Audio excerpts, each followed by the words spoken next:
Está no ar o nosso programa O Poder. Eu tenho a alegria de entrevistar hoje, no primeiro bloco eu converso com o diretor executivo da ABIH, Márcio Guedes, que dentre outros assuntos falará sobre a provável vinda do Ruby da Latam aqui para o nosso estado e também sobre o que é que a ABIH tem feito em relação aos investimentos de publicidade aqui para o Rio Grande do Norte.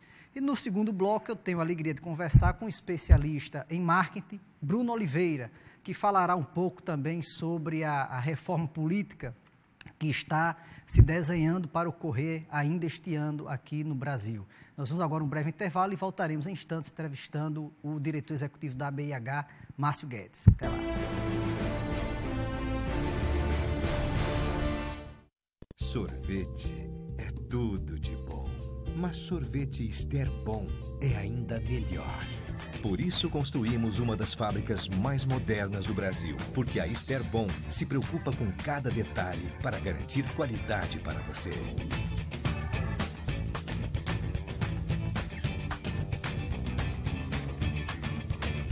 Experimente e surpreenda-se. Ester Bom.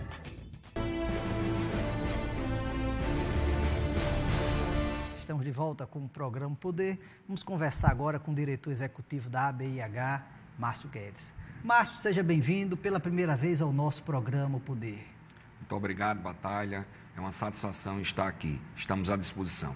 Ô, Márcio, agora, rapidinho, fale para o nosso telespectador o que é a ABIH. A ABIH é a Associação Brasileira da Indústria de Hotéis do Rio Grande do Norte. Existe a ABIH Nacional e todos os estados e a capital, o Distrito Federal, tem a sua ABIH regional. Ela aglutina, você pode ser sócio, o hoteleiro, como pode ser sócio também o sócio contribuinte. Nós temos alguns receptivos que são sócios da ABIH. Agora, qual é o principal dever, qual é o principal papel da ABIH para com o Rio Grande do Norte? Primeiro é a união entre os hoteleiros. Nós vendemos primeiramente o destino. Quando a gente sai para outros estados, a gente vende o destino, Natal e Rio Grande do Norte. Daí, cada hotel vende o seu equipamento.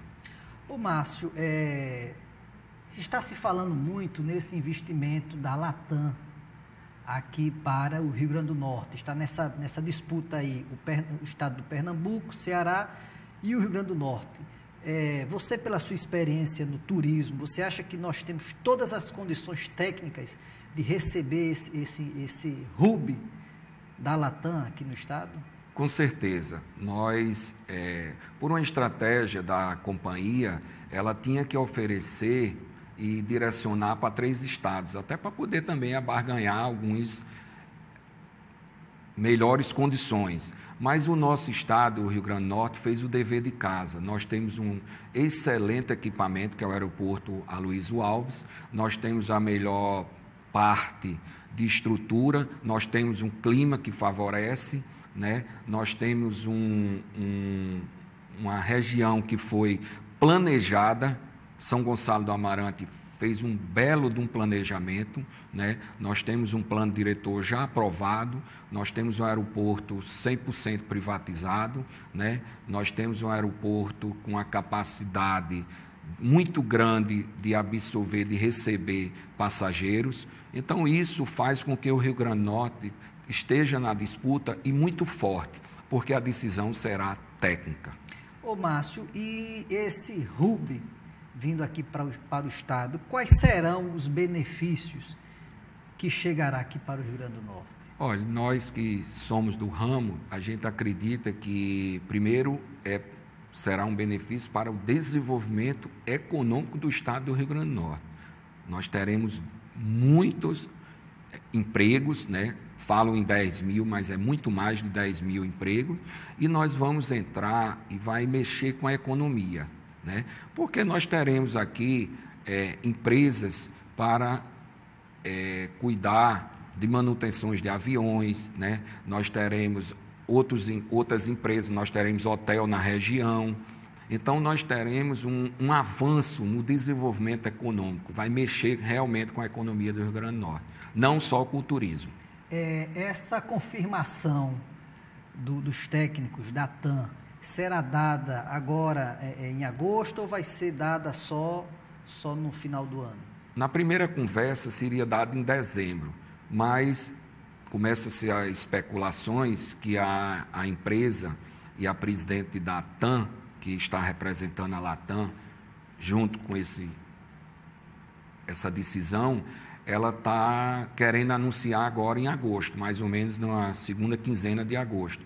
E nós esperamos e estamos muito confiantes, porque o governo do Rio Grande do Norte fez o seu papel bem feito, estamos já voltar às obras do acesso norte, será terminada agora em dezembro, e o acesso sul em 2016. A Prefeitura de São Gonçalo fez o seu dever de casa, está de parabéns o prefeito Jaime Calado e toda a sua equipe, e a Prefeitura de Natal também está fazendo a sua parte. Nós estamos vendo aqui uma união entre as duas prefeituras, o governo do estado e a iniciativa privada, com toda a classe política do Rio Grande do Norte.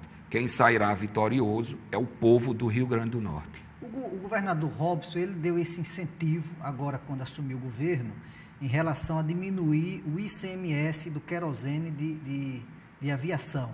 Existem outros incentivos que o governo pode oferecer para facilitar a vinda desse grupo aqui para o estado? Já começou pela Prefeitura de São Gonçalo, na redução do ISS de 5% para 2%. Lá o ISS hoje já é 2%. Isso já é um grande estímulo. E nós temos ainda também a possibilidade, por nós termos a planta de querosene aqui no município de Guamaré, não se justifica o preço do querosene no Rio Grande do Norte, que é refinado aqui a 180 quilômetros, ser o mesmo preço no Ceará, que está a pelo menos quase 400 quilômetros, e a Recife, Pernambuco, com quase 300 quilômetros.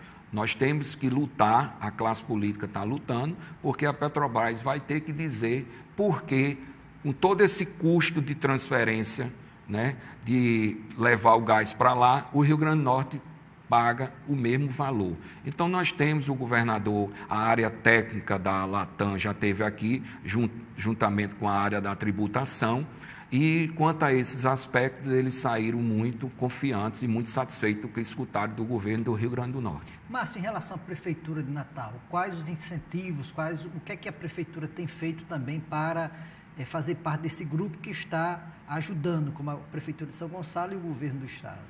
Olha, o processo da Prefeitura de Natal, ela tem que contribuir, primeiro, com a força de ser a capital do estado.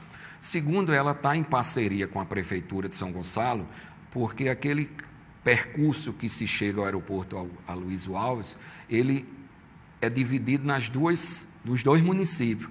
Então, ali terá um grande planejamento de uma grande obra estruturante ali. Nós vamos ter uma iluminação única, nós vamos ter uma avenida bonita, né? Então, e a Prefeitura está divulgando também e está muito empenhada, mas a parte da Prefeitura de Natal será essa parte e cuidar da cidade de Natal, que será um grande cartão de visita para esse hub.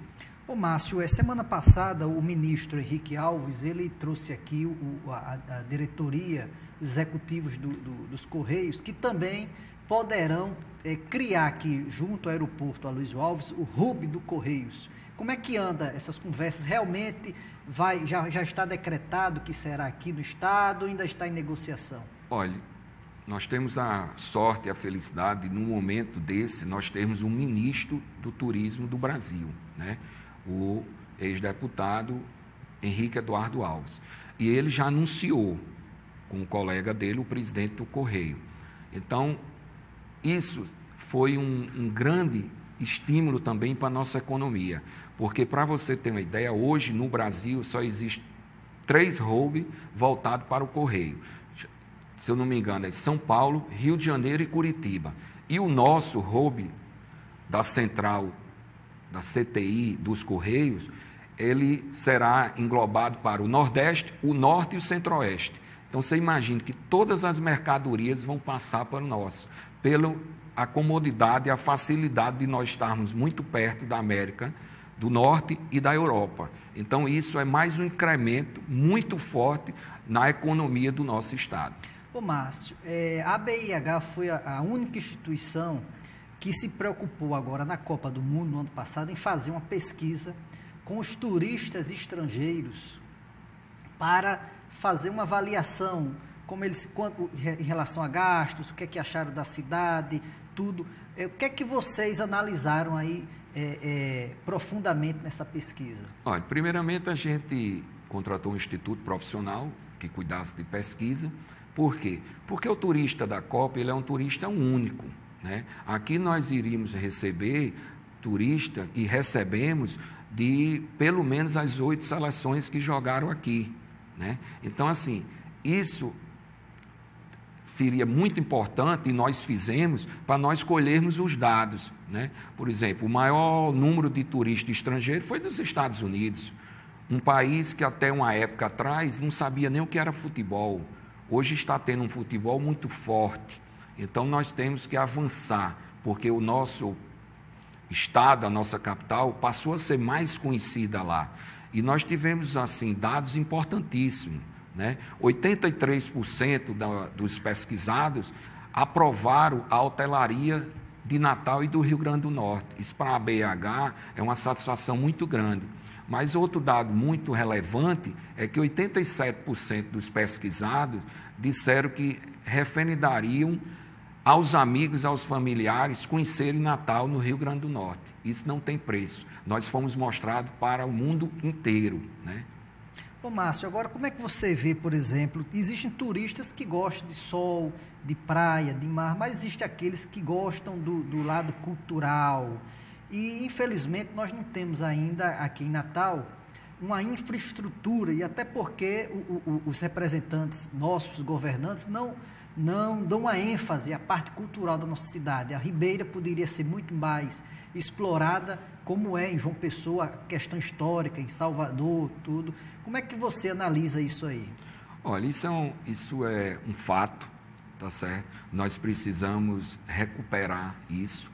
O governo do estado acabou de dar uma entrevista agora há 15 dias, num lançamento de um plano de marketing que eles estão fazendo. O governador destinará 5 milhões, nesse caso 1,4 milhão, para interiorizar o turismo, que é uma coisa importante.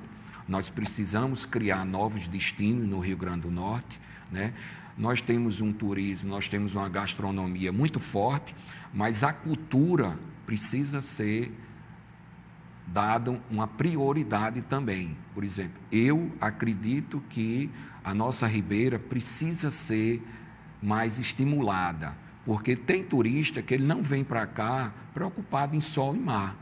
Sol e mar tem em todo o Nordeste, então a gente está precisando, nós ganhamos alguns equipamentos novos com a vinda da Copa para o Brasil, mas nós precisamos melhorar à noite, né, a parte cultural do turista que está em Natal, e precisamos realmente criar novas opções de equipamentos na nossa cidade. Ô Márcio, eu quero lhe agradecer a sua presença aqui no nosso programa Poder. Eu quero deixar aqui em suas mãos o mais recente exemplar da nossa revista, que é uma revista mensal, e deixar o espaço reservado para as suas considerações finais aos telespectadores do Estado. Primeiramente eu quero lhe dizer que eu sou eleitor da sua revista, O Poder, né? Batalha, eu sou seu amigo, eu gosto de você, e é muito importante quando a gente vem para essas apresentações, porque a gente tem a facilidade de mostrar o que se está fazendo, né? Nós que estamos lá na diretoria, fazendo parte da administração da BH, nós temos o turismo como um grande incentivo para o desenvolvimento econômico do Rio Grande do Norte. E o mais importante que está ocorrendo no momento, o que nós sempre lutamos e no passado não conseguimos, é a parceria que está havendo entre o público e o privado. Porque a iniciativa privada, ela sempre cooperou quando foi convidada pela parte pública, mas a parte pública nem sempre coopera com a iniciativa privada. E nesse momento nós estamos com uma parceria muito forte, a BIH, Prefeitura de Natal, Governo do Rio Grande do Norte, FEComércio, Natal Convêncio, estamos todos de mão dadas para levantar e conseguir com que o turismo em Natal volta a ser como antigamente. Nós já fomos uma das capitais número 1 em termos de turismo. Hoje nós estamos com alguns probleminhas, mas nós estamos nos recuperando. E a perspectiva para 2015 são as melhores possíveis. Então, em nome da BH e todos os que fazem o turismo, nós queremos agradecer a você, ao programa O Poder e à TV União pelo grande espaço que nos deram. Muito obrigado. Ok, agradeço mais uma vez a sua presença. Vamos agora a um breve intervalo e voltaremos em instantes entrevistando o especialista em marketing Bruno Oliveira. Até lá.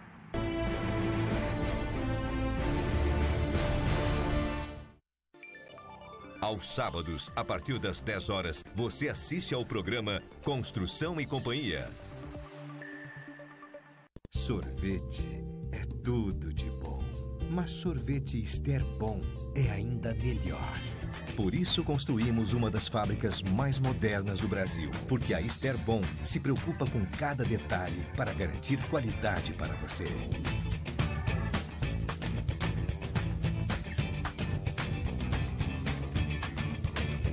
Experimente e surpreenda-se. Ester Bom.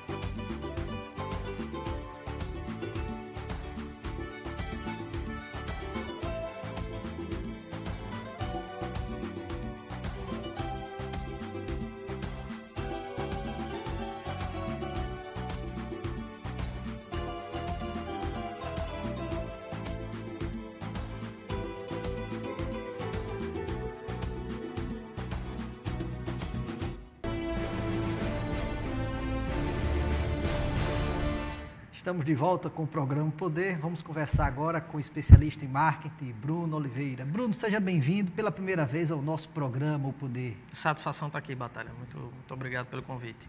Ô Bruno, nós estamos aí, o Congresso Nacional está tentando fazer uma reforma política, que isso já vem de muitos anos. Como é que anda isso aí, na sua opinião, essa reforma que eles estão tentando fazer, que o presidente Eduardo Cunha está tentando oficializar? Você acha que é a reforma correta, que deveria ser? Qual a sua opinião a respeito disso? Não, eu acho que é a reforma possível dentro das limitações impostas pelo nosso sistema, enfim, pela política de forma geral. O que vai acontecer é que você tem um clamor da sociedade, através aquela onda de protestos que começaram em 2013 e tudo mais, e que foram crescendo, acabou exigindo da classe política uma resposta, exigindo que eles dessem soluções ou apresentassem propostas para mudar o que estava colocado. A grande questão, não deixa de ser também a grande dificuldade aí, é que não é um tema tão simples, é um tema complexo, é um tema que exige muito aprofundamento e debate sobre as questões. Então, se falou, por exemplo, em referendo, falou-se em plebiscito, mas como se fazer um plebiscito para avaliar questões tão profundas, né? Então, a Câmara, encabeçada pelo presidente, está tentando votar a toque de caixa já para valer para as próximas eleições municipais, né? Para que isso aconteça, precisa ser aprovado e sancionado até um ano antes da eleição, setembro, precisaria isso estar encerrado.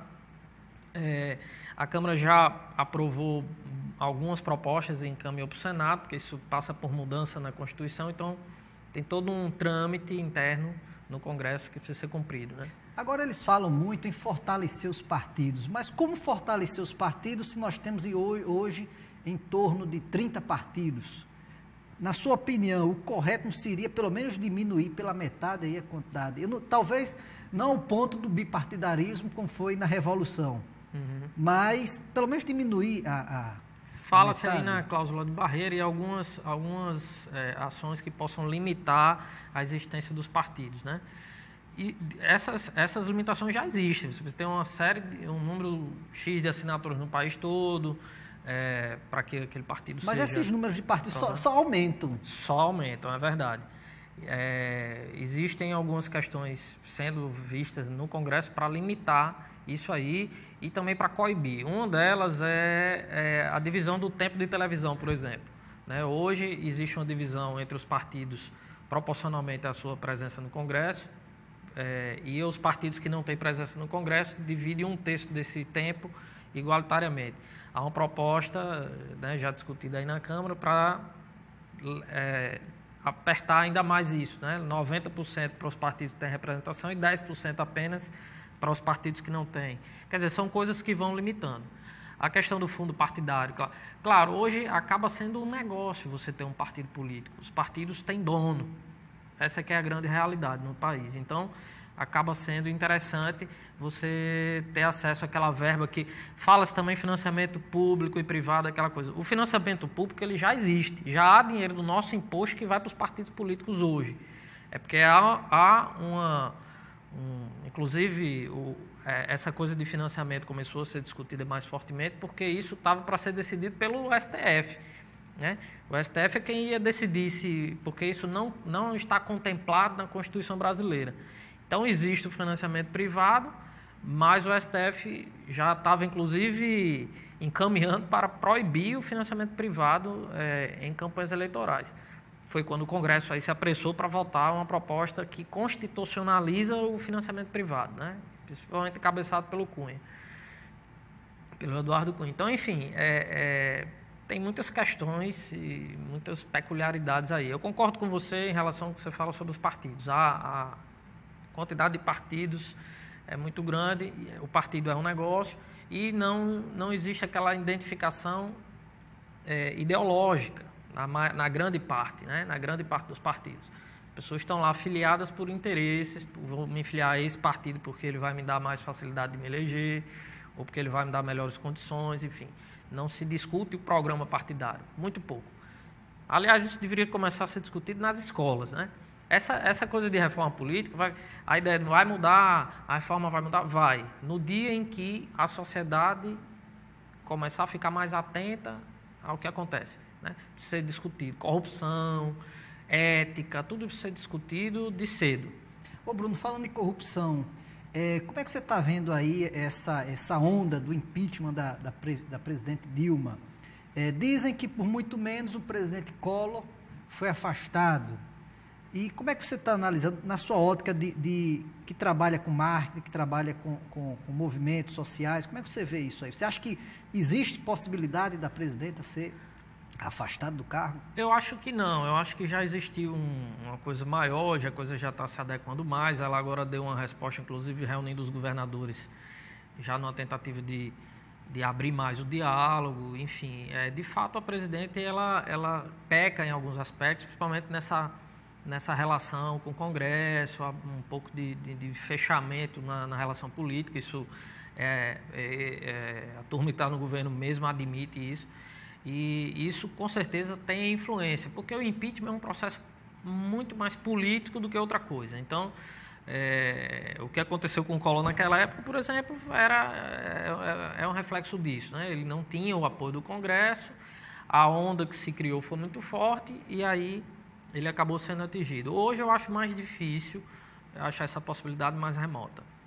Márcio, desculpe, Bruno, vamos falar um pouco sobre eleições municipais. Como é que você está vendo aí o desenhar da campanha municipal do próximo ano aqui em Natal? Onde nós temos o prefeito, Carlos Eduardo, provavelmente candidato à reeleição, temos o candidato mineiro, que é um candidato natural do PT, muito embora o PT hoje está desgastado, não sei como é que vai acontecer isso, e uma futura candidatura da vice-prefeita Vilma, que também já sinalizou que pode sair candidata a prefeito. Como é que você vê aí o desenrolar desse quadro? Eu acho que a coisa ainda está muito embolada, realmente, né?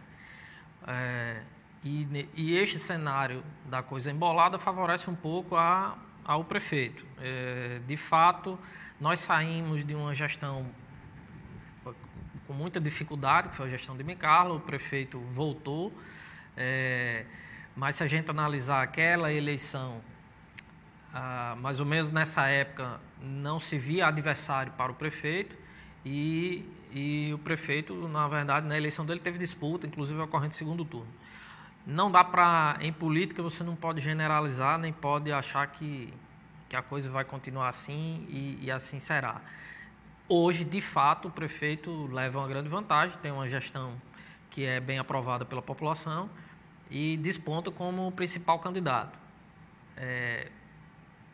O deputado mineiro, lançado, alguns já dizem que precocemente pelo governador na festa da sua vitória, né, pelo governador Robson, está aí também colocado, naturalmente também vai sofrer os desgastes que o PT atravessa no país todo. Com certeza isso também vai ter influência aqui, dificultando um pouco as coisas, mas é difícil generalizar, Batalha.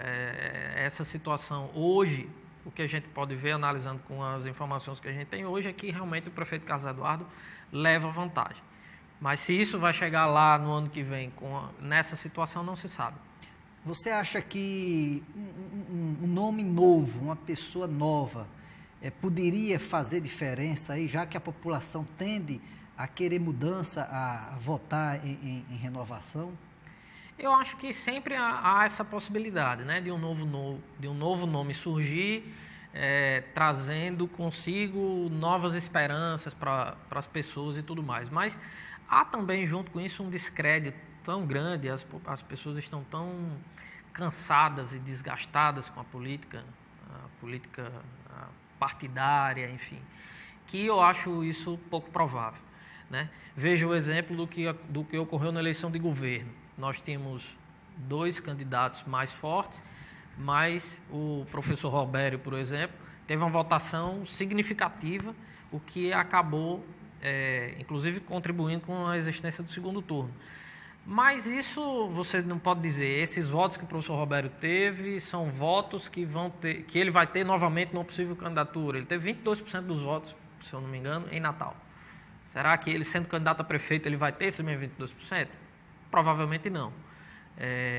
Mas também não pode se afirmar nada. O que pode se afirmar é que as pessoas estão cansadas. Então, acaba que vota, muitas vezes já ocorreu aqui fenômenos como Miguel Mossoró, como em outras situações de nomes que surgirem, as pessoas acabaram voltando para meio que uma válvula de escape, né? O que o candidato precisa fazer para, na próxima eleição, ter essa simpatia do povo e fazer com que a pessoa tenha a motivação de votar deste candidato? Pela sua opinião, pela sua experiência. Inclusive, do ponto de vista de marketing, esse é um dos maiores desafios. A gente precisa demonstrar e ressaltar aqueles atributos mais fortes que o candidato tem. Se fala, existe inclusive alguns mitos, só se ganha eleição se tiver muito dinheiro, só se ganha eleição se for muito popular, só se ganha eleição... Não, essas afirmações todas elas podem ser verdadeiras ou não, dependendo da situação. Cada caso é um caso. O nosso prefeito, por exemplo, Carlos Eduardo, não é o que a gente possa dizer um político extremamente carismático, né, dentre a nossa classe política. Mas é um prefeito visto como um administrador, enfim, bem avaliado, está bem avaliado. Isso tem influência na hora do eleitor decidir o seu voto, né? Isso acontece. Então, assim, não se pode afirmar, por exemplo, que o PT está desgastado, significa que o mineiro não vai ter a mesma votação, ou vai ou não vai. Não dá. A análise ela é muito pontual, cada eleição é uma realidade. Então, o eleitor ele é obrigado a votar, ele vai chegar nos últimos dias, a eleição geralmente começa fria, há inclusive uma proposta na reforma política de diminuir o tempo de campanhas, o que vai contribuir para diminuir um pouco o debate também, mas o eleitor ele vai ter que decidir por alguém. O voto continua obrigatório, ele vai chegar lá na reta final e ele vai ter que decidir. E essa escolha é uma escolha racional, ele vai tentar entender qual o candidato que possa me favorecer mais ou calçar a minha rua, ou, enfim, analisando pessoalmente, ele vai decidir pelo seu voto. Não é simples. O que se precisa pegar é quais são os atributos que o candidato tem mais fortes e que a população precisa mais e sim, enfim, trabalhar isso. Essa é a grande questão. A história mostra isso, né? Alianças, poder econômico, é importante, tem influência, mas não é só isso, né? Ok, nós estamos chegando ao final do nosso programa Poder. Bruno, eu quero aqui deixar em suas mãos o mais recente exemplar da nossa revista, o Poder. Obrigado. Agradecer a sua presença e rapidamente deixar o espaço reservado para as suas considerações finais. Não, só dizer que o que acontece hoje no país é um momento muito importante. O ideal é que a gente se conscientize e também procure acompanhar as coisas que acontecem, né? Porque é fácil a gente também ficar em casa reclamando de tudo, mas o importante mesmo é que a gente acompanhe, veja o que é que o nosso deputado, em quem você votou, veja o que é que ele, como ele vota, acompanhe o mandato dele, acompanhe a política. A política não é algo que a gente deva desprezar, ela tem influência muito forte na nossa vida, então nós precisamos acompanhá-la de perto. Ok, agradeço mais uma vez a sua presença, Obrigado. Agradeço a sua audiência e até a próxima semana, querendo Deus. Até lá.